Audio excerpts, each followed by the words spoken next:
resist it. I was trying really, really hard not to say this, but can I just begin by telling you that in Japan, one of the most motivating strategies is for a lesson to begin on time. Hopefully and gladly, here in Cyprus, we don't have the same thing about seminars having to start on time.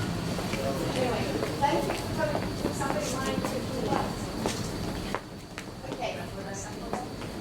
So, today we're going to break up our seminar into 4 sections. We'll begin with giving you a few details about how the project came about and the background to it, which is quite important because we really want you to realize that this isn't something that we just suddenly made up overnight. We went to the students and got them to teach us. Okay, so we'll have a few details about the project background, and then we'll move on to the motivational strategies and behaviours section. Here we'll present to you the teaching strategies and behaviours that students themselves have reported to us that get them going in class. And we'll also discuss which motivational teaching strategies and behaviours we're using at the moment in Europe to see if we are doing what our students would like and to what extent. And then we'll make some suggestions about how we can improve the situation. Then we'll move on to anxiety. Similar situation, where we'll present what the students have reported as influencing their anxiety levels in the class, because of course we could have different opinions, because we base it on what we think could be making them anxious, whereas the students may have a different outlook. Everything focuses on their perceptions, because in educational psychology, they are the stakeholders, they are our clients, they're the ones who matter. Then we'll move on to general implications and suggestions arising from the results from the students. And we're trying to suggest teaching strategies and behaviours which European students have reported as really wanting that we should try and include in our lessons, and those that perhaps we should try and avoid. And then we'll have a short open discussion with our panel of guests from Finland, Italy, Spain, and Lithuania. So any questions that you have on either their educational systems or anything related to the project, please feel free to ask them.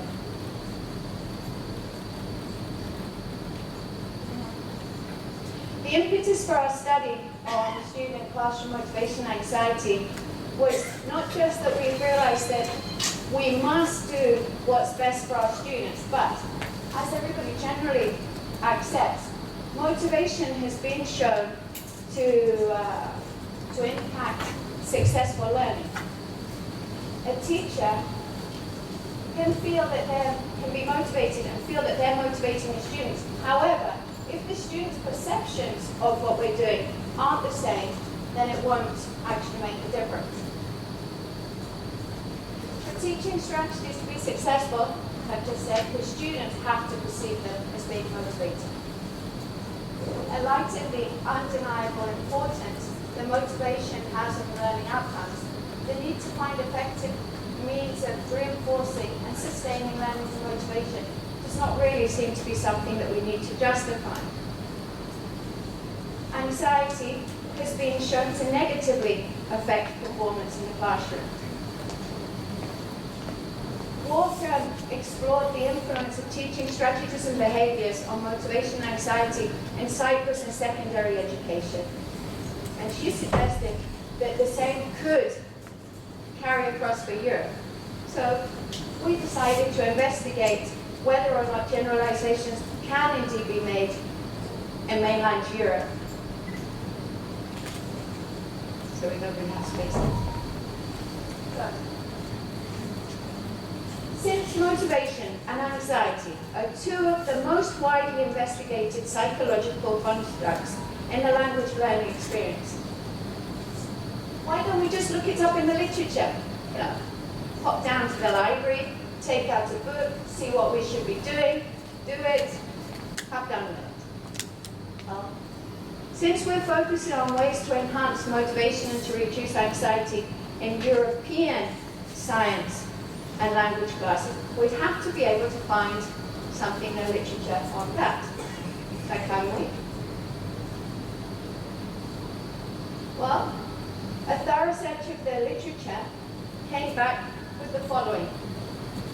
On teaching strategies, this is just for Europe. I don't want to mislead anybody. There has been a great deal of research on other continents in the area.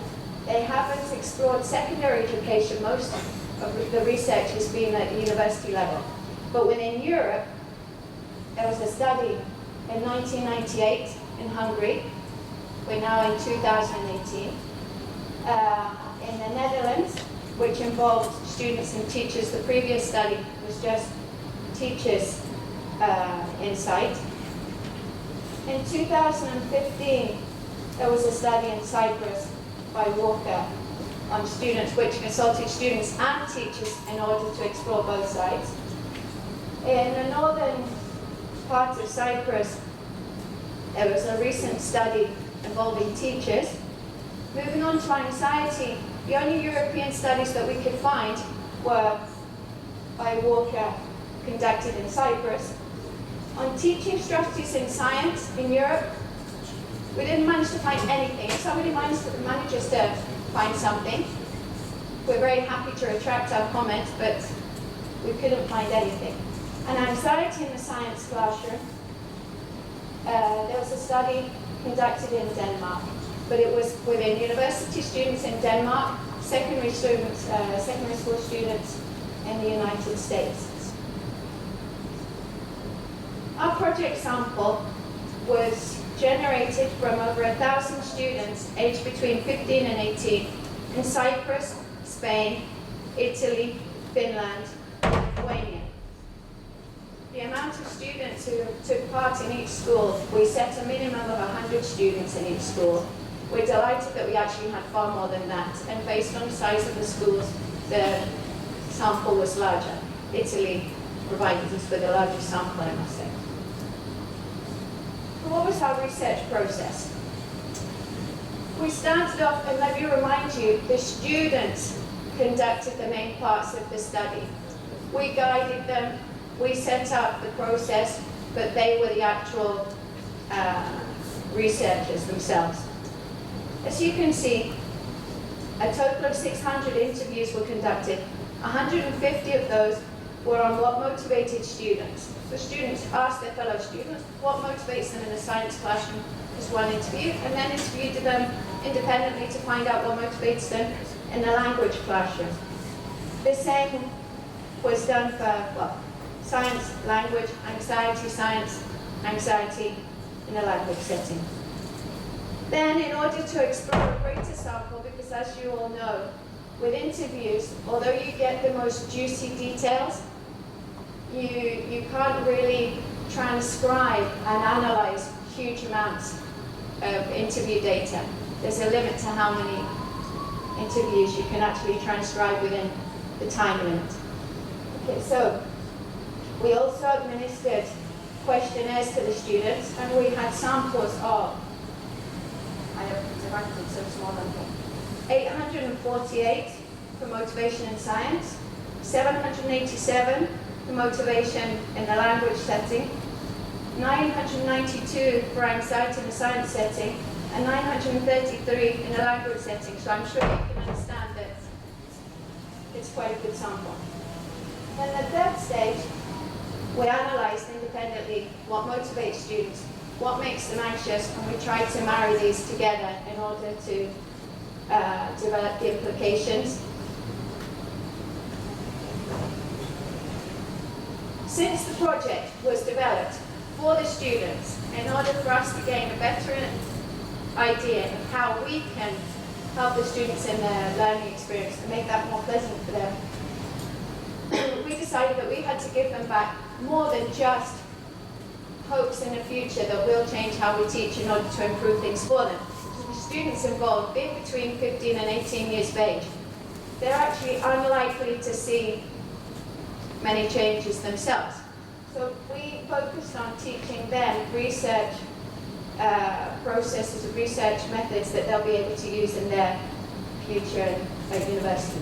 So, we taught them about the values of the mixed methods approach, both in analysing the data and in collecting the data. We taught them how to conduct interviews, how to transcribe these interviews, and to code and analyse them to find similarities between, and differences, of course, between the transcripts and the data.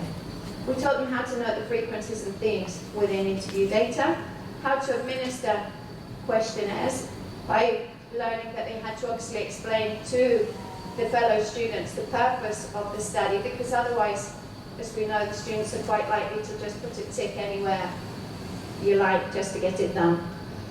We taught them how to input the questionnaire responses into Excel for statistical analysis and to transfer the data from Excel to SPSS, etc., how to present their data and how to prepare presentations.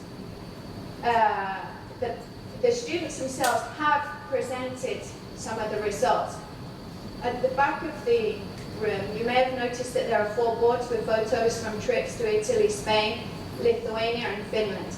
They weren't just 4 little holidays that the students went off on in order to have a nice week away. They presented the results for the 4 sections of the project in each of those countries, which obviously gave them the opportunity to practice their English and to disseminate the results. Here are a few pictures of the students doing their work. And the results being disseminated apart from on those trips at 2 national science conferences, discussions that have happened between teachers and students in some of the countries, project magazines, newspaper articles, professional development seminars, etc., etc. Some proof of what the students have done themselves. Okay. In order for any research to be of value and to be reliable, for the results to be reliable, we all know that the instruments used have to be reliable themselves. So we, of course, performed reliability analysis on the questionnaires to see that we were using reliable instruments. I won't bore you with the details. You can read them if you are into going back. Let's begin our main part. So, motivational teacher strategies and behaviours are the key to keeping our students awake.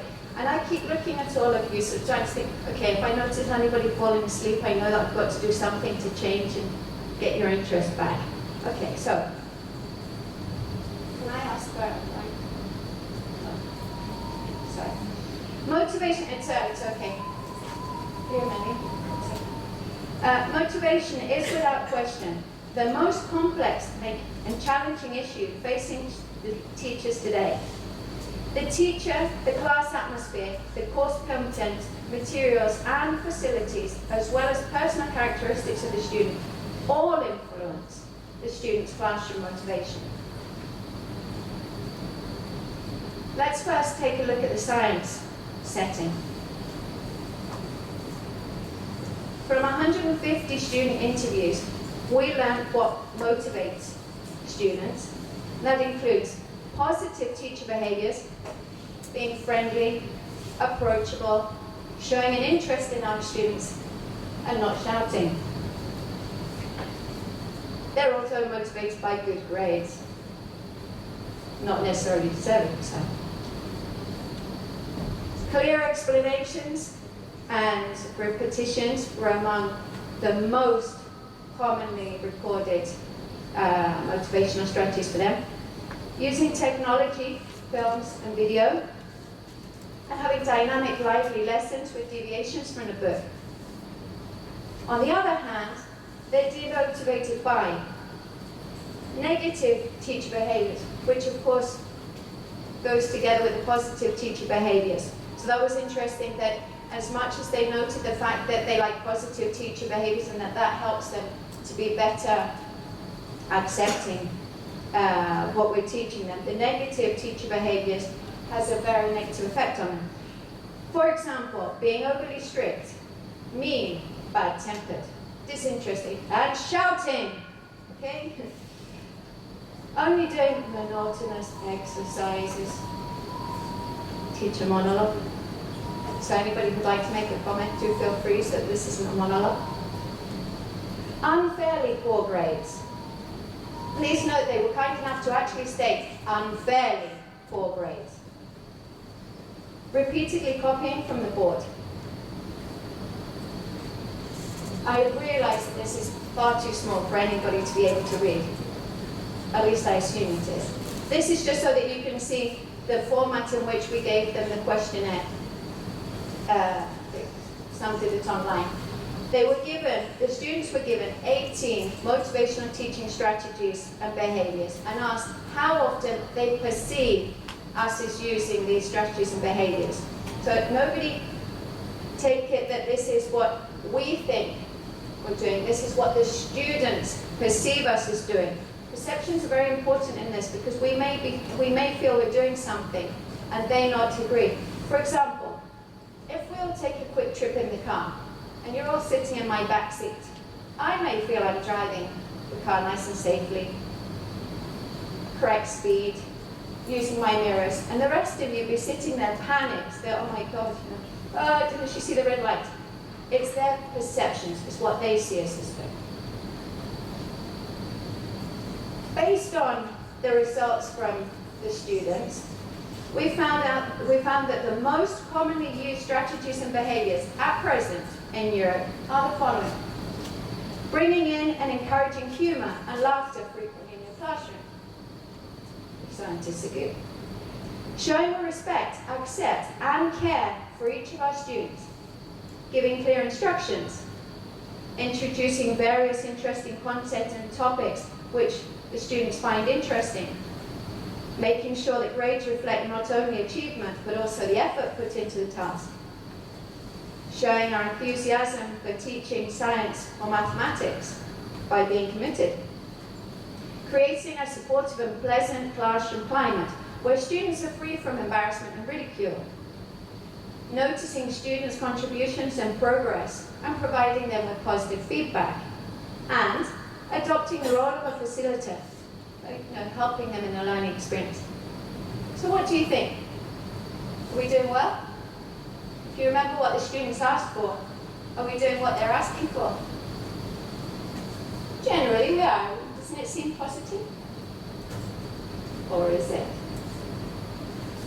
Among those top 10, these are the top 5. Please note the right-hand side. The right-hand side where we've got the mean frequency of use. It's great that students see that we are often giving clear instructions in class. That's great. Sometimes we establish a good relationship with the students, between sometimes and often. Sometimes too often, we show them enthusiasm for teaching science and mathematics by being committed. Sometimes too often, we show them that we respect, accept, and care about each of them. And rarely, sometimes, we create a supportive and pleasant classroom climate where students are free from embarrassment and ridicule. So, while we're on the right lines, we're doing the things that students want, perhaps we need to try and do this a little more.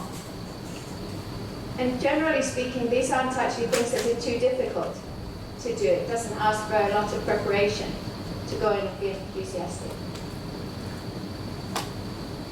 We thought it would be interesting, of course, to compare the 5 countries involved in the project to see are there similarities or differences in the strategies our students perceive us as using. Interestingly enough, if you notice, in the first 3 cases, all 5 countries are seen as showing that they have an interest in their students and accepting and caring about each of them, giving clear instructions and establishing a good relationship. Then you see there are some differences further down. That's not critical of any country. I want to be, adamant about this. I don't want anybody to take it on. It's just the fact that we have differences. If we move into the language classroom now, which is a teacher of Spanish, obviously interests me. From our 150 students, we learned that they are motivated by the before I press the next button, what do you think? Do you think there are similarities between what motivates students in the language classroom and the science classroom? Yeah? No? Positive teacher behaviours. You're right. Being friendly, calm, humorous, entertaining, and happy. Giving good grades. Seems familiar. Clear explanations and installing understanding. The next one's different. Student prepared PowerPoints to present the lesson. And discussions on modern topics. Now, how can we switch them off? Negative teacher behaviours, again, were the first most common response. Being overly strict, mean, bad-tempered, shouting, and pressurizing. Doing monotonous grammar exercises. And again, teacher monologue. Starting to get nervous here. Unfairly poor grades, again, and repeatedly copying from the board. The students were given a similar questionnaire, which probably isn't very surprising because this is the original questionnaire on motivational strategies and behaviours, which I used with the sample in Cyprus of 400 plus students between 2012 and 15. Again, the students were asked to rank on a scale of 1 to 5 how frequently they perceive us as using the strategies and behaviours on the list. We sometimes give clear instructions.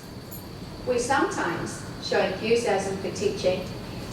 Please forgive me, English teachers, where it says English, it was the common language for the 5 countries, therefore we used English.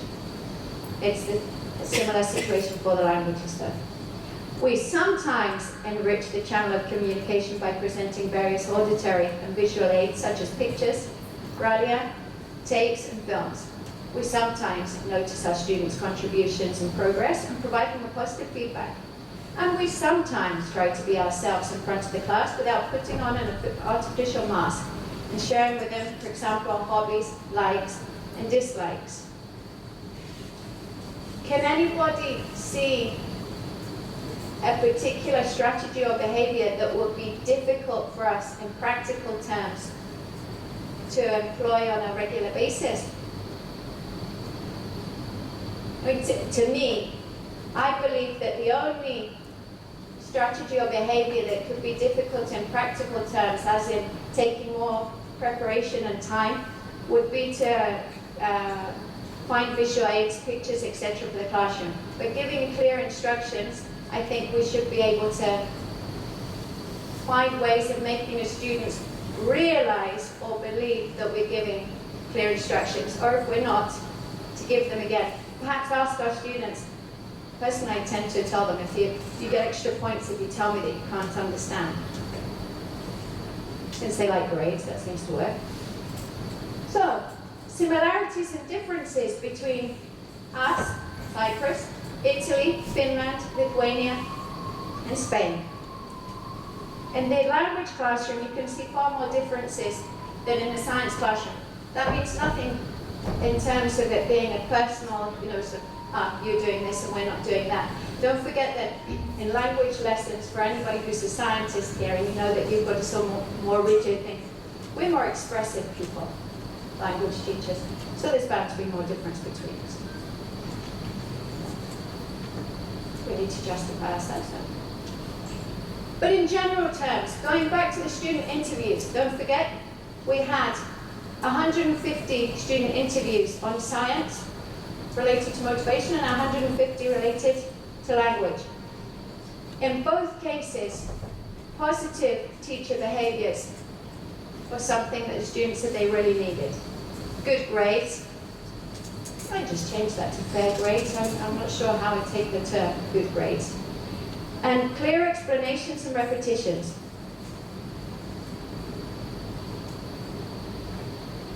So, what could we do in order to help enhance student motivation in our lessons?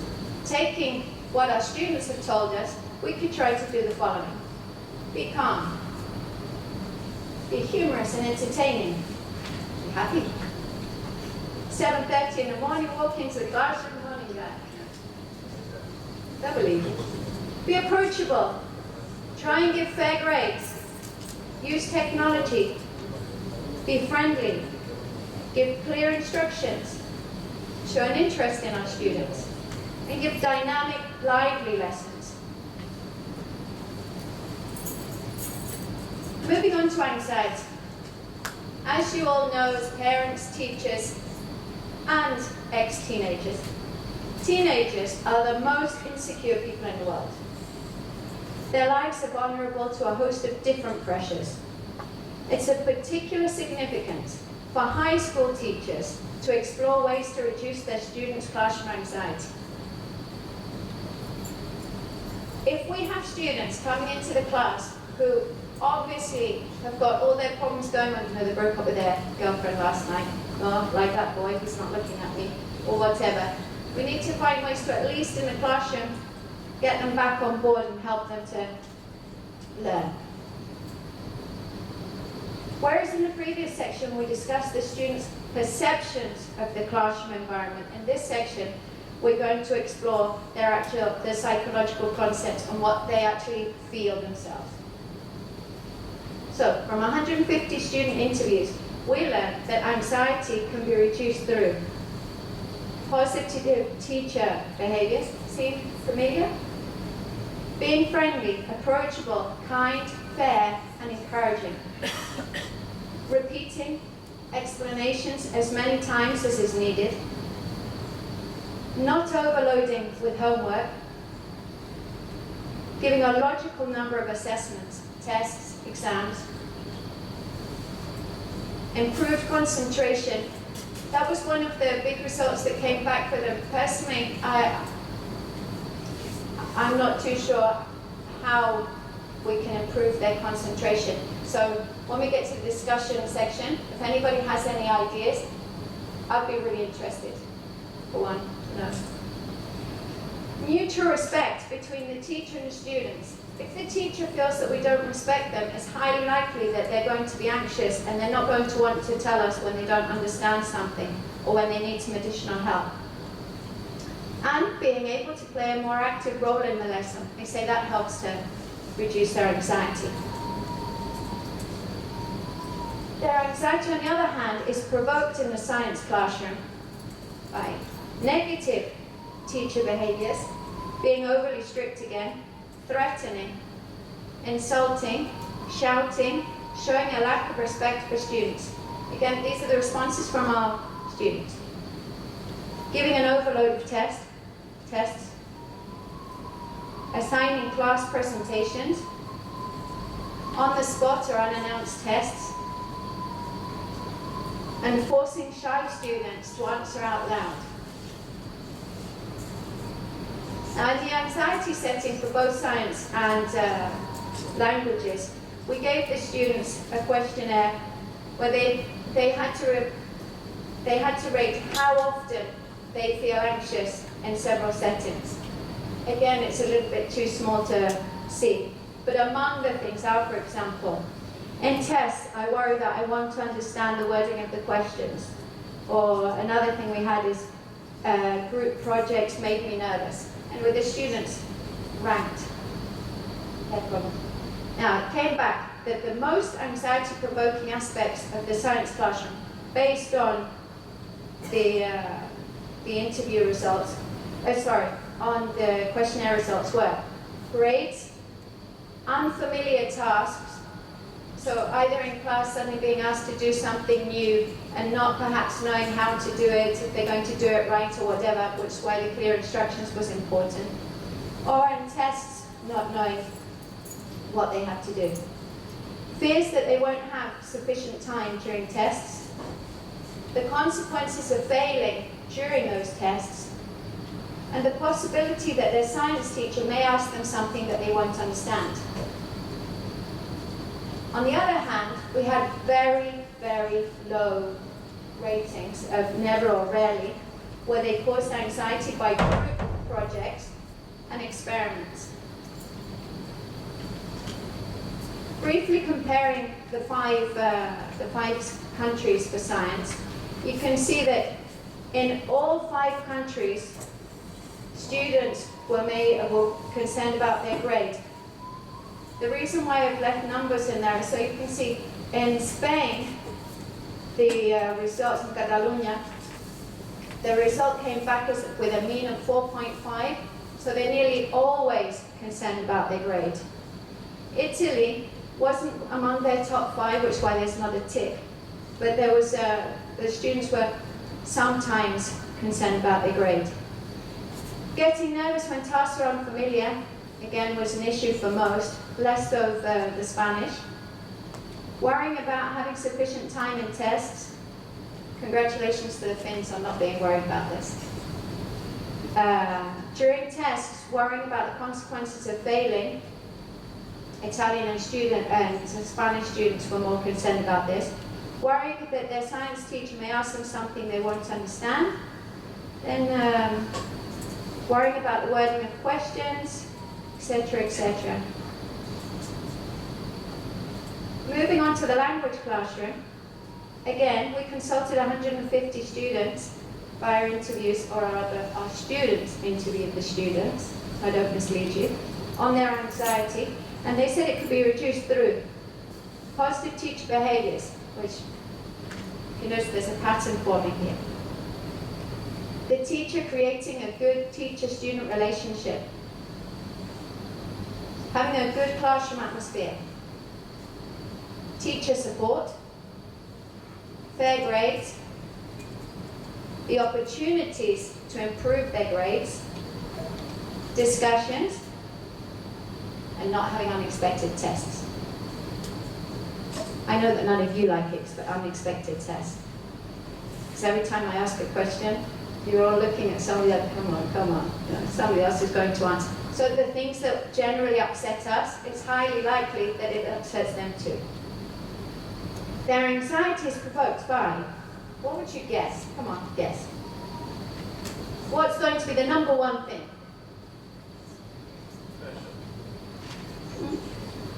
They are featured on this. Negative teacher behaviours. Overload of tests. Unannounced and on-the-spot tests. The task being too difficult or above the student's abilities. Obviously, here we mean, they're able to do something up to this level, have a little bit of a tendency, don't we, to try and encourage them to reach a bit higher, but they don't want something way up high. And when the topic is not explained clearly, and self-check progress exercises. Again, as you saw before, the questionnaire had this format with a 5-point Likert scale. And we found out that the students are made most anxious by, somebody answered before grades. You were right, Bina. The worry that they won't understand the vocabulary and texts in the tests.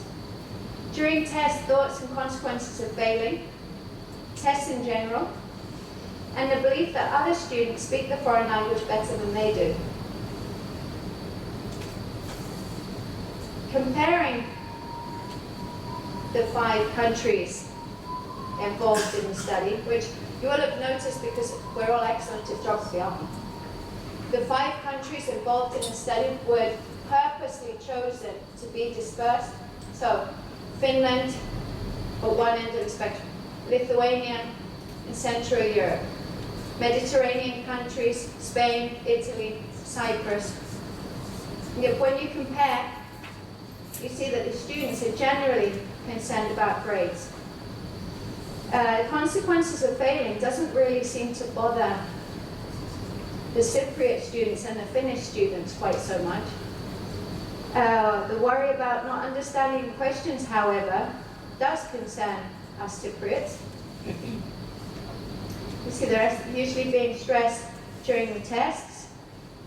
Feeling that other students speak the language better than them is very popular. It was a very common problem. Okay, overlaps and what makes students anxious. Based on the questionnaire, so based on 900 and whatever students. And there are overlaps between science and languages with worrying about the grade, during tests finding themselves worrying about the consequences of failing, and worrying that they won't, either worrying the teacher might ask them something or worrying that they'll find something in the text in a test that they won't understand. So, come on, time to wake up. What can we do as teachers to reduce student anxiety regarding their grade?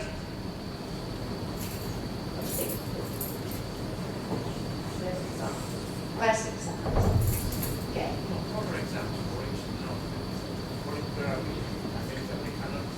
doesn't know foreign language. Give him something that he can solution. Excellent. Anybody else? Or should we ask the students for their help? Let's ask the students to help us. Giving them an opportunity to improve their grades. Basically, what I've done here is taken the things that cause them the greatest level of anxiety and looked at what they suggested we could do to reduce their anxiety and also what they say could motivate them.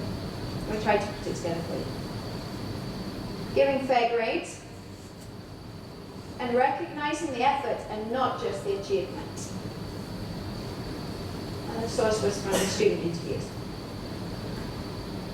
So, what can students do to stop what can the teachers do to stop the students worrying about the consequences of failing while they're taking their tests?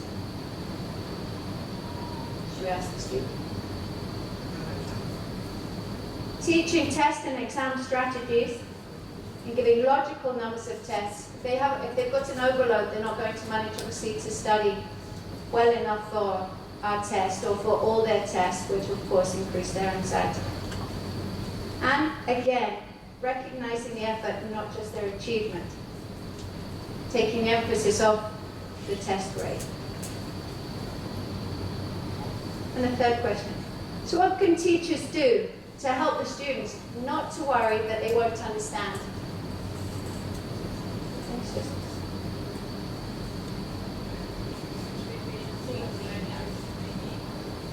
Explain as many times as they need it, and make sure our explanations are clear. Have a friendly, supportive classroom atmosphere where the students feel that they can ask. Because if it's not a friendly atmosphere, you might think, well, you know, if I ask a question, they might laugh at me, the teacher might put me down. You need to feel good about yourself in order to be able to ask questions. Forming a good relationship with your students so that they feel they can approach us when necessary. And as Pina said, repeating explanations as many times as necessary. Have you read my notes? No.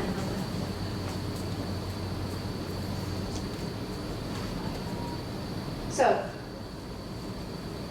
taking everything we've seen, a few general implications and suggestions for how we can make a more effective European learning experience for our students. Because, you know, if they're able to learn because they're feeling motivated, they're not anxious, they're going to get better results, aren't they? Because they're going to be able to concentrate and take on board what we're teaching them. So, having taken everything together, we suggest that we all try and adopt the following strategies and behaviours in science and language classrooms. It's not a thing. Recognise the effort and not just the achievements that our students put in. Obviously, we realise that's not possible with final exams, but in term time grades. Being calm, being humorous and entertaining for our students. Being happy. Reassuring our students that mistakes are not just acceptable, that they're natural. Supportive classroom atmosphere. Being approachable. Give fair grades. Be friendly. Set up a situation where there's mutual respect. If we respect them, it's more likely they'll respect us. So we'll feel better too. Use technology. Give the opportunity to improve grades. Give clear explanations and repeat them when necessary. Teach exam-taking techniques. show an interest in our students, and give dynamic, lively lessons. What should we try and avoid? Try to find a dull colour to switch on. Teach a monologue, shouting, unfair grades, irony, forcing shy students to answer out loud, disrespecting our students, we need to avoid that. We shouldn't humiliate them. We shouldn't be overly strict. And we shouldn't overload them with tests and homework. As you can see, the source for those suggestions is the student interviews, questionnaires, and the open questionnaire. So they're all from our stakeholders, our clients, the people that matter. A few conclusions and implications. Okay. The aim behind this research, as you will have noticed from the title, and thank you for coming, we're very glad that you were interested in this, because that's positive for the students. Okay, the aim behind this research was to give our students a voice, to allow them to assist us in our professional development. As teachers, we can make assumptions regarding their needs, but only the students themselves can provide us with an insight into the reality of the classroom environment. A main strength of the finding is that it results from a representative sample of students from 5 geographically dispersed European countries, and thus the findings of the research are of benefit to teachers of science and languages in the European secondary schools in general. Teachers could consult their students perhaps at the beginning of the year to find out what makes them anxious and what makes them motivated.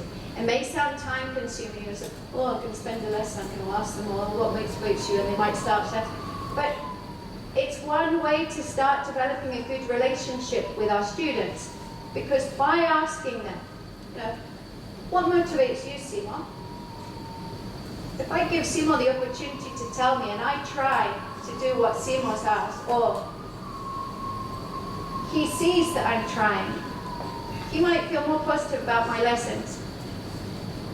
And then he's going to learn better, wouldn't you, Simon? Sorry, putting you on the spot. Mustn't put our shy students on the spot. No. Okay, so honestly, I do believe that it helps. And I'm not just saying that because I think it's a nice idea. Over the last 4 or 5 years, personally, I've been trying it with my students, and they do seem to appreciate it. At least I perceive them as appreciating it.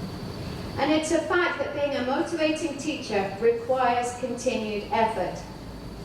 We know it. Anything for anything to work, you've got to work at it. It can be easy for teachers to fall into a routine which can become monotonous and demotivating.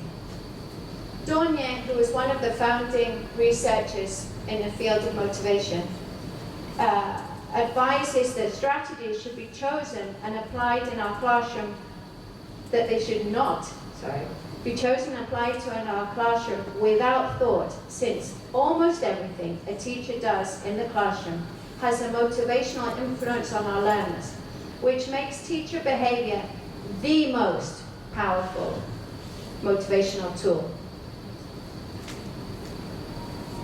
Now I'd like to invite our guests from Italy, Spain, Finland, and Lithuania to come forward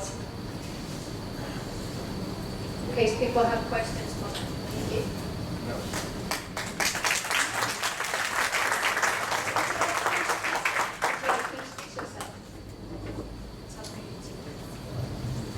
Hello, I'm Pina Donato. I'm from Italy. I teach maths and physics, and I'm really glad to be here with you. This 2 years Erasmus project has been really amazing, and in these 2 years I have learned a lot of things about motivation and anxiety for the students, and I think that can't be substituted by machines, because students need us as human beings, and so if you can establish a good relationship with the students, they can improve their learning. And I don't think it's a difficult thing to do, and but in previous time I was not thinking that it was so important, and thanks to Miranda and thanks to this very amazing project, now I have learned. Thank you.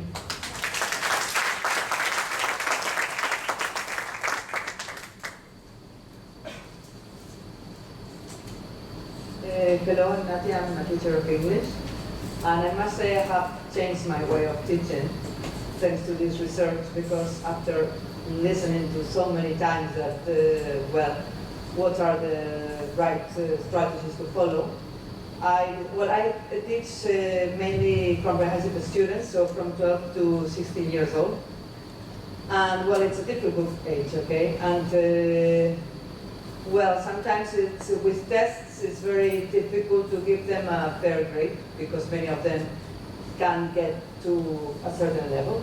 So what I did is not to give so many exams and focus more on their effort. So, and doing group work and nicer activities. Of course, they also had tests, but I changed the percentage, right? So maybe I gave 50, like 60% to exams, and then 40% to work and other kind of things. And well, in the end, the result was more or less fair, yes. So maybe students who had low grades passed the subject. And this is very important in comprehensive school, okay? Because we need to, all the students to pass comprehensive school and then go to a different stage. So I was very happy, and I hope that Miranda too, when some students told me, Nati, you are a better teacher now, so I hope this lasts. And it's very good.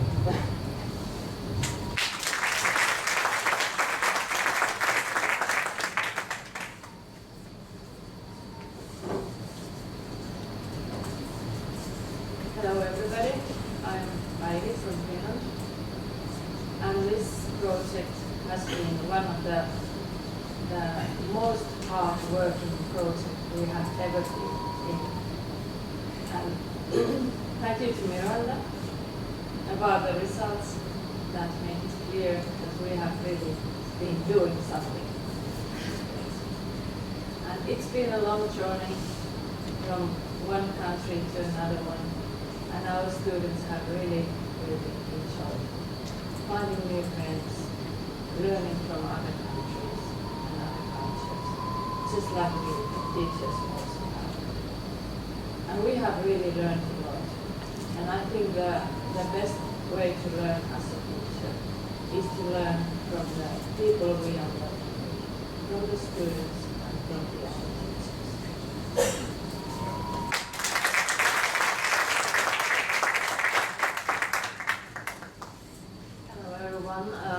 Now I feel a little bit stressed, and I understand how students feel when they start talking in front of the audience. My name is, I'm trying. Another abbreviation of our project is SMILE. So I guess the first is when you are stressed, you should smile.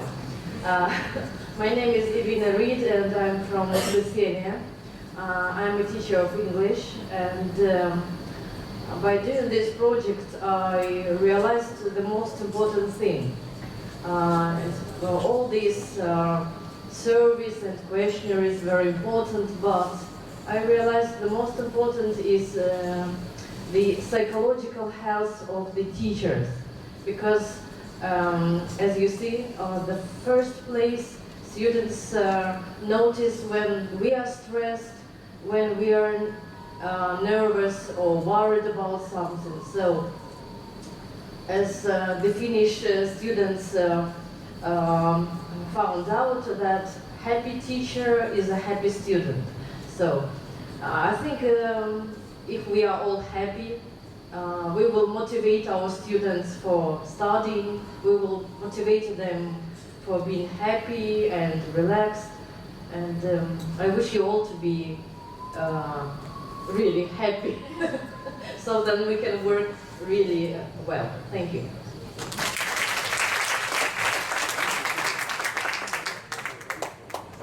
This is our educational psychologist.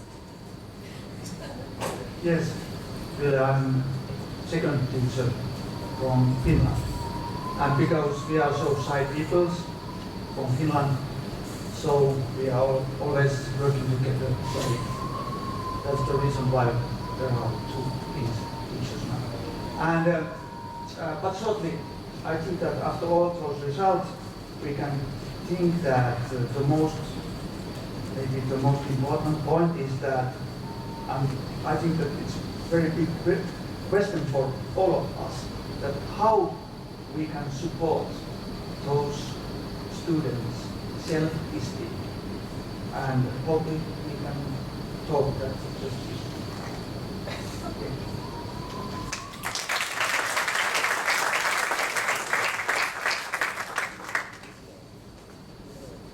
Miranda and members of colleagues, we have done a great job. I know from the very beginning when they started, they spent hours from the free time. They didn't have any free time. Saturdays, Sundays, weekdays, in the afternoon, at nights. They all worked very hard because sometimes many of us associate Erasmus programs with just trips and food and sightseeing. Of course, it's a part, and it's necessary, but this is only 1%. The results are obvious. We all know that we have to be nice to students then will be nice to us. I always talk to this school about emotional intelligence. That means to understand the feelings of the other. If you realize, if you see a student, coming with nervous, shouts, makes a lot of problems, many things may have happened. Maybe you have breakfast, maybe it was, something bad happened at home. Of course, the same applies from the students to us. We have our bad days. But the point is that, we all want to have a happy school. We want students, we want teachers to come here and feel nice. But unfortunately, so many, let's say, orders, come from the ministry. Do this, do that. And we cannot really breathe. So all this pressure, goes to the students and vice versa. It's a vicious cycle. It's us, let's say, the base that can make a change in the educational system.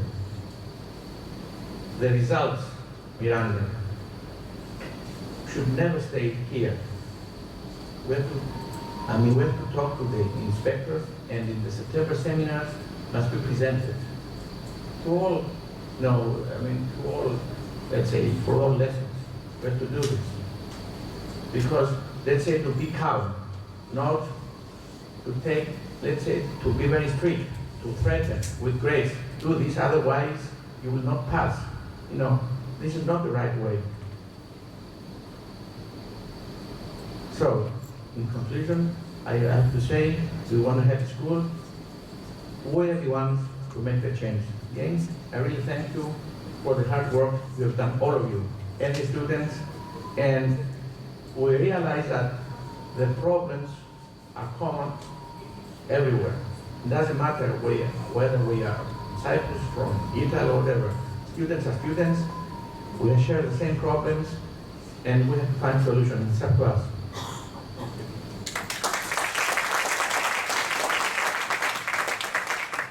Please feel free if you have questions for any of our colleagues, or if you would like to come and say something yourselves, please feel free.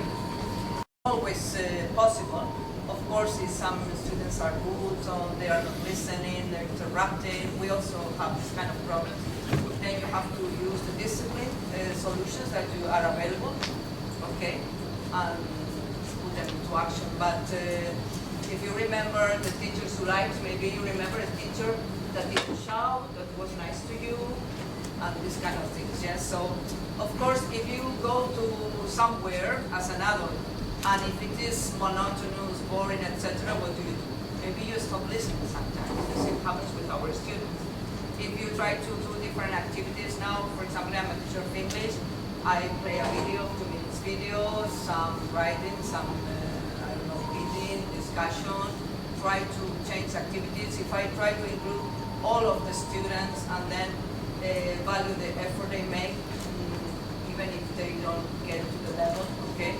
So in the end, everybody is more or less happy or has fair grades, but of course, the discipline problems, yes, will happen. And then often they are not caused, they are caused by other factors. It can be, I don't know, the families or families, there is no enough control, or sometimes it's the school, I don't know. But yes, we have these problems. How's the situation in the other countries of discipline? Do you have discipline? I personally, we discussed with teachers this problem. I noticed one thing. Here in this survey there was dynamic lessons. You know, when students get bored, they start misbehave. The more monotonous the lesson is, the more misbehaved the students are. When the lesson is dynamic, when you change all different ways how to teach, 10 minutes presentation, 10 minutes something working, this helps to the students to behave, the discipline then. The moment they start to get bored, they start to behave. So keep your students busy at the lesson and they will behave. And of course, very important again, teachers. If they're interested in their subject, the students are interested and then behave in the lesson. Once the teacher shows kind of, okay, we will have this lesson, that's it. So the students feel it and straight away they don't listen to you, they use their mobiles. And we are lucky that the students who we teach, the period when they are not teenagers, very young teenagers. They're 16 up to 18 and they realize they need to study for their future. That's why the problem with behavior is not as in junior classes.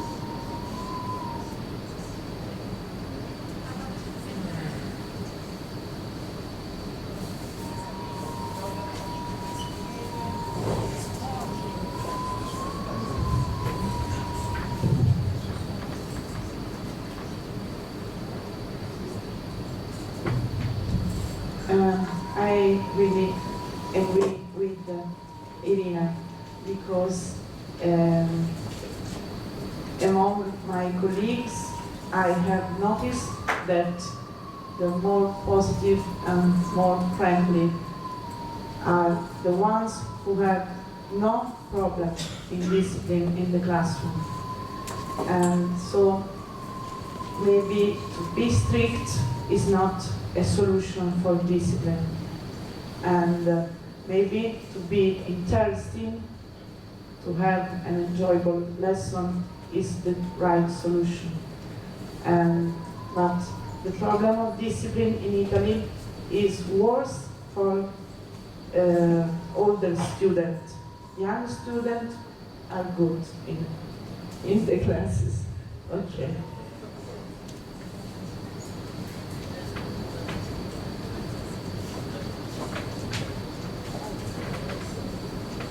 Okay, in our school we are teaching students from 16 to 18, so we don't have so many discipline problems. But we have big challenges in students who have some problems with their learning. So there are big challenges, how to support them and how to help them to pass even when they have some special needs. But discipline problems we have more with the students who are younger age. But me and Yoko, we are not teaching the younger ones right now.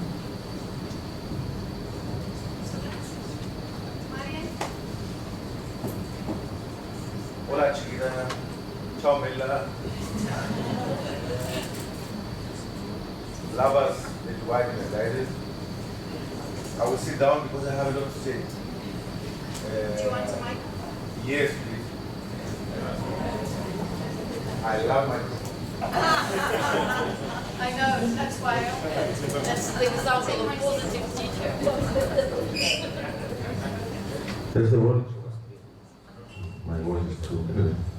The presentation was amazing. Congratulations to everybody. I'm sorry to the Finnish guys that I cannot speak any word. My friend Yanni said, hail, hi, Finnish anyway. So, if you want to, let's say, provoke a teacher to be a good teacher, you are supposed to come with a very, very simple outcome. The way that the teacher is supposed to address to the students, when you are our teachers and you are supposed to teach us exactly the same way. Now, all the strategies, all the outcomes in the analysis, like 15 strategies and approaches, they're very, very much correct, what is Miranda? But we're supposed to end up with one very simple, specific motto. The thing is the following. The moment you get inside the class, you're addressing the students. Any kind of address, any kind of information is either going through the left hemisphere of the brain or the right one. The left is all about, let's say, mathematics, it's about efficiency in numbers, it's all about disciplines, it's all about, I don't know, what other kinds of feelings or non-feelings it addresses to. The right one is all about the sentimental. If you have any idea what the sentiment is doing to the student, then you will appreciate this. What does it mean, visualization of the information? What does it mean to put a film, to put a picture? The teacher is not just a teacher, the teacher is an actor. Inside the class, you are supposed to, let's say, pinch all the senses of the students. The moment that you are playing with their sentiments, with their feelings, then you are winning them.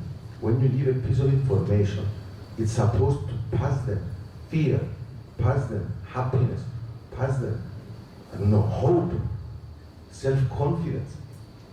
You cannot just say to the teacher, you're supposed to be happy. A teacher cannot just get inside the class and be happy. The relation between the teacher and the student is not something which is on standby or something stationary. It's an evolving relationship. And sometimes it's a degenerate relationship. So a teacher cannot be happy unless he's happy about his students. And this is something that you can build. The answer is love. If you love your students, you will find the way. In the old days that we didn't have any TVs or any videos or any photographs, there were still amazing teachers. A teacher is supposed to be laughing inside the class.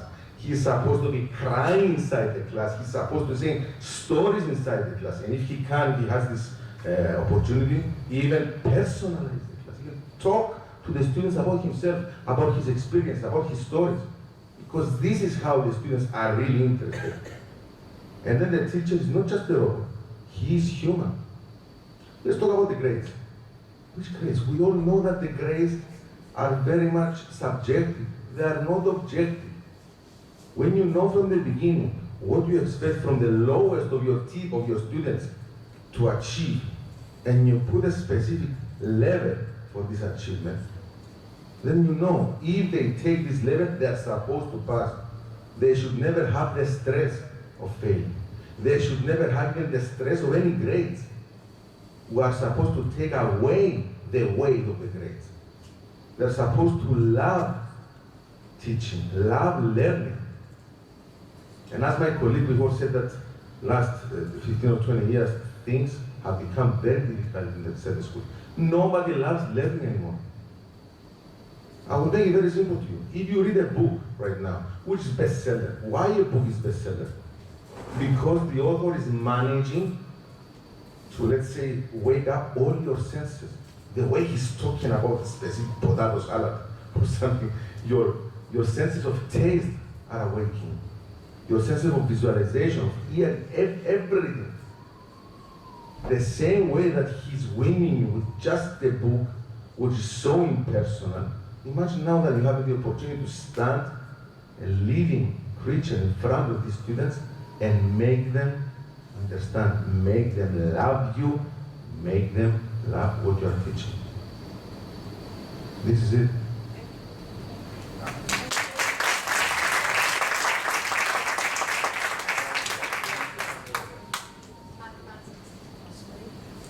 I would like to, I don't use the microphone. There is something that happened 10 years ago. A pupil of 13 years old told me something after an exam. You know something, Mrs. Cohen? I don't like French, but I'm studying because I love it. This is, I say this in order to support what Mario said. Thank you.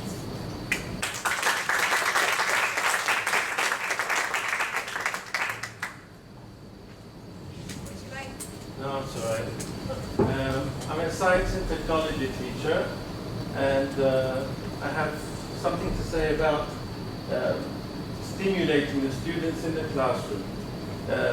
In our society now, in our teaching dogma, the students are asked in high school to select the direction of study, and in doing so, select the right classes.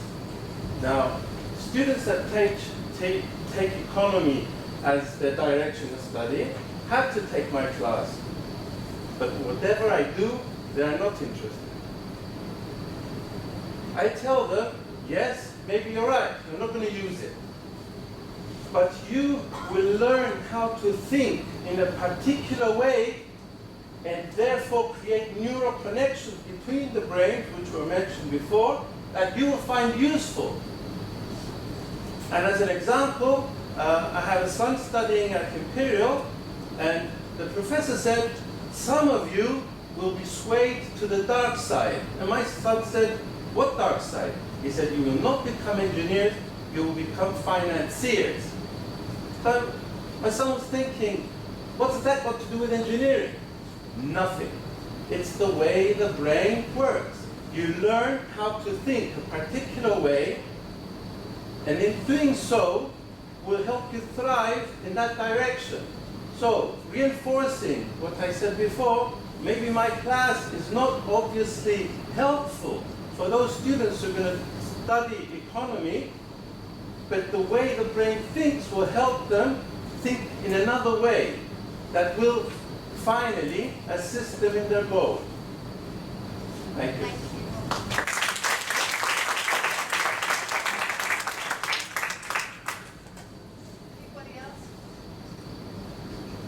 I have a second question. So I totally agree with Marius. And the reason why I brought up the issue of discipline is because it's our opportunity to speak with colleagues from other countries. Definitely Marius is correct. And again, I'm going to ask something similar. In your countries, do they train how to love students in the pedagogical institutes? Do they do that? Do they really do that? Or they don't really touch the issue of how to, that you need to show respect really to the students in order to earn respect. I don't think they teach that because maybe it's a charisma. Or is it trainable? And this is a general question. Can it be trained? A system of teacher training where they encourage you to love the students as opposed to it being outside teach like this. To love. Yeah, To love. You know, I personally think, thinking about what motivates us to be teachers, right? I think when I ask my students, why do you think we become teachers? Do you want to be teachers? They said, no, we are not interested. It's too difficult. students too rude and sometimes misbehaved. I said, but we teach. Why do you think we teach? Well, don't know, maybe you are paid well, or maybe something else. I said, we teach because some people are born to be teachers, you know? And I don't think, we don't have such, in Lithuania, such teaching sessions like to love students, to love everyone, and children, and so on. I think if by nature you are the kind person, you love others, and accidentally you become a teacher, that's, people are lucky if you are the teacher. If you're a good person and you're a teacher, everyone is lucky. I'm not sure to understand your question. Maybe you asked if there is some psychological training for teachers. Okay. In Italy, there's not. But I think it would be a very excellent idea. And maybe we can propose this, because I think that many of my colleagues need something like this. Thank you. Well, in Spain there are courses which deal with discipline problems. I have taken some of them because, you know, but they're always difficult students. And sometimes it's very hard to be calm and to laugh and to be a happy teacher, really. Because if the student is misbehaving, he's very rude to you, yes. Well, sometimes if you have planned to do activities, and if there is a general atmosphere, disruptive atmosphere, maybe you don't do the activities that you want to do, yes. Especially me, who, you know, who I work with these agents, it's very difficult. And we have 30 students in the class from 12 to 16 years old. Sometimes we have the classes divided. I don't know if you have this in your country. Okay, so once a week, the English class is divided into half. Yes, so we have half the students and then the other half the next period. And then it's very nice because you have half the classes right away. But well, I think well, we need psychological training for that, yes, because every time more the students are more impolite. I don't know why. And then of course there must be respect on both sides. It's not fair that some students, you know, are very good to you, and you always have to. We have to become, yes, but it's a difficult thing.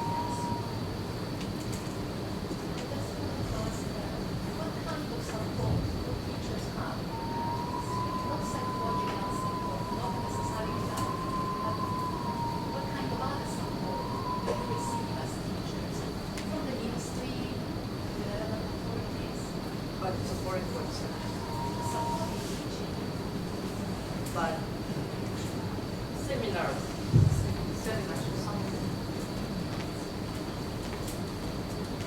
There are many courses. In summer, for example, I'm going to do 2 courses on like games in the classroom, for example. They used to be free for crisis, but now we have to pay for them. They are free also in the ministry with us to attend courses, but I think it's unfair because we are supposed to do this in our free time, but it is concerning to work. And when I worked in multinational of microelectronics, I had all the courses within the timetable.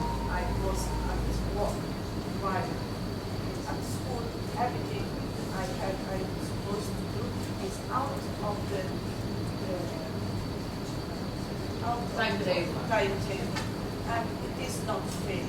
I don't want to waste all my free time. So I will be an unhappy teacher and not a good teacher one. Okay.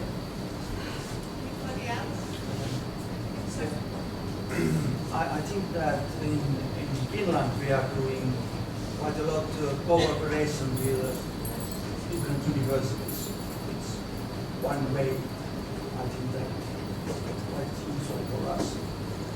But we have a lot of connection all the time with our universities.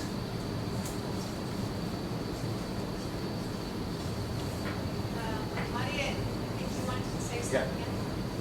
I totally agree with my colleague and his concern about what does good charisma or not. If we say that charisma is, let's say, something similar to genius, okay? The definition of genius is somebody who can go from A to C, overlapping B without having to pass from B. Which means, in reality, a charismatic teacher is a teacher who walks inside the class and before he even talks, he has everybody on his toes or on his fingers. Okay? This is not the case in most of the successful teachers. The successful teacher is the one who is winning the students after 2 weeks, 3 weeks, 4 weeks because of his behavior. So, if any kind of seminars, pedagogical seminars, are going to have any teaching, it's not just by putting in a specific line and learning some laws or some tricks. It's only by inspiring. If a teacher has the motivation and gets inspired by a seminar like this one, and thank you very much for the seminar, then he can inspire his students. And the moment he starts inspiring his students, he will get some positive energy back, maybe for the first time in his life. And then this love relationship starts, and the moment it starts, nothing can stop it. And it's not charisma. It's just a process.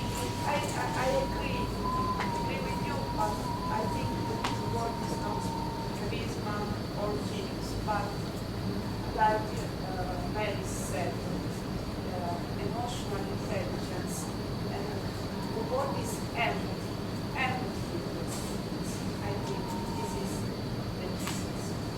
What's I think that word? Empathy. To empathize. Empathy, yes.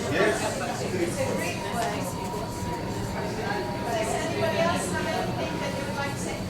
Thank you very much all for coming, and we have